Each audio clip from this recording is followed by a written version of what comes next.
A hydrogen atom initially in the ground state absorbs a photon which excites it to the n is equal to 4 level. Estimate the frequency of the photon. Okay तो बच्चों देखिए इस question में हमसे कह रहे हैं कि एक हाइड्रोजन एटम है, ठीक है, और वो हाइड्रोजन एटम की अपनी जो है कुछ एनर्जी है वो ग्राउंड स्टेट में है। ग्राउंड स्टेट में हाइड्रोजन एटम है, मतलब उसका इलेक्ट्रॉन अभी n इज इक्वल टू 1 में रिवॉल्व कर रहा है, लेकिन अचानक उसको एक फोटान से एनर्जी मिल गई। भाई फोटान कितनी एनर्जी देगा? एनर्जी फोटान देता है h न्यू। तो उन्होंने कहा, पहले हम लिख देते हैं यहाँ पे एनर्जी ऑफ फोटान, तो ये कितनी हो गई बच्चों? h न्यू, ठीक। इस एनर्जी का कोई फोटान उसके ऊपर आया और फोटान की एनर्जी मिलने से जो इलेक्ट्रॉन है वो n इज इक्वल टू 1 से n is equal to 4 level में पहुंच गया। 1 से कहाँ पहुंच गया? 4 में।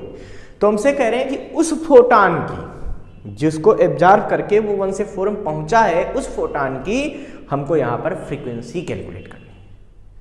बच्चों सबसे पहला काम यहाँ पे यह होगा कि हम ये प्रयास करेंगे ये निकालने का कि इलेक्ट्रॉन 1 से 4 में जब जाएगा तो उसको कितनी एनर्जी मिली होगी 1 से 4 में भेजने के लिए। तो देखो पहले n इज इक्वल टू 1 में हम उसकी एनर्जी फाइंड कर लेते हैं, फिर n इज इक्वल टू 4 में फाइंड कर लेंगे, फिर डिफरेंस निकाल देंगे तो पता चल जाएगा हाँ कितनी एनर्जी लेने से वहाँ तक पहुँचा होगा। तो यहाँ पे सबसे पहले लिखेंगे कि energy of electron in nth orbit, अगर n किसी लेवल में है तो क्या होता है वहाँ पे En बराबर -13.6 n स्क्वायर इलेक्ट्रॉन वोल्ट। तो बच्चों जब electron n is equal to 1 में होगा, for n is equal to 1, तो E1 उस समय की एनर्जी क्या होगी? यहाँ पे सोचो, ये होगी माइनस का 13.6 अपान में 1 का स्क्वायर इलेक्ट्रॉन वोल्ट, मतलब E1 आ जाएगा माइनस का 13.6 इलेक्ट्रॉन वोल्ट। ये E1 आ गया। बच्चों चौथे एनर्जी लेवल में जब वो पहुंचेगा उस समय एनर्जी क्या हो जाएगी? तो यहाँ लिख देंगे for N2 is equal to 4, तो फोर्थ एनर्जी लेवल में क्या हो जाएगा? E2 बराबर माइनस का 13.6 अपान में 4 का स्क्वायर इलेक्ट्रॉन वोल्ट। तो E2 आ जाएगा बच्चों माइनस का 0.85 इलेक्ट्रॉन वोल्ट। कितना आ जाएगा? माइनस का 0.85 इलेक्ट्रॉन वोल्ट, इतनी एनर्जी है। अब समझिए बच्चों, वो इलेक्ट्रॉन यहां से यहां पहुंच गया तो कितना एनर्जी मिली होगी? सो एब्जॉर्ब्ड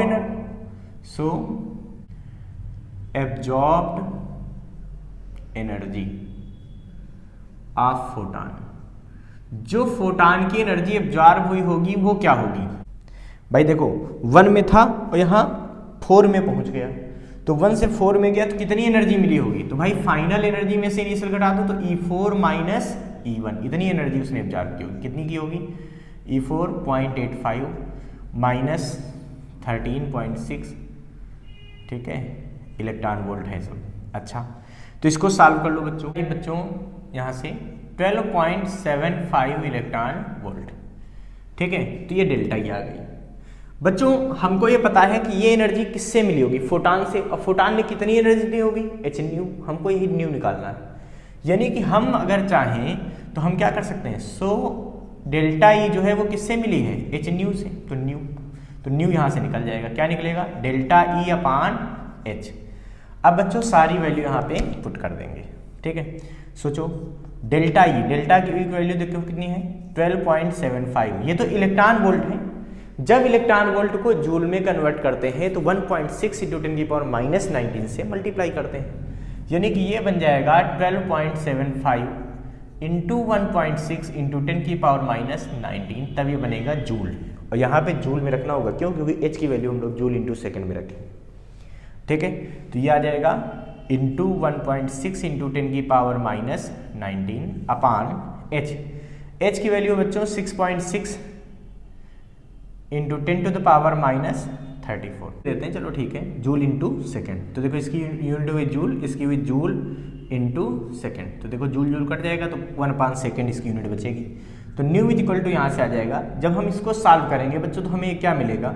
ये आंसर आएगा। तो 3.08, इनको जब सॉल्व करोगे 3.08 और 10 की पावर कितना बचेगा? देखो -19 यहाँ है और -34 नीचे से ऊपर जाएगा तो +34 हो जाएगा। ये बचेगा 1/2, चाहे इसको हम हर्ट्ज भी कह सकते हैं ना। तो इसको हम लिख देंगे 3.08 into 10 की power 15 hertz. So the frequency of photon will be 3.08 into 10 to the power 15 hertz, on absorbing which the electron transit from n1 equal to 1 to n2 equal to 4. 1 से कहाँ चला जाएगा 4 में. इस फ्रीक्वेंसी के फोटॉन को absorb करता है.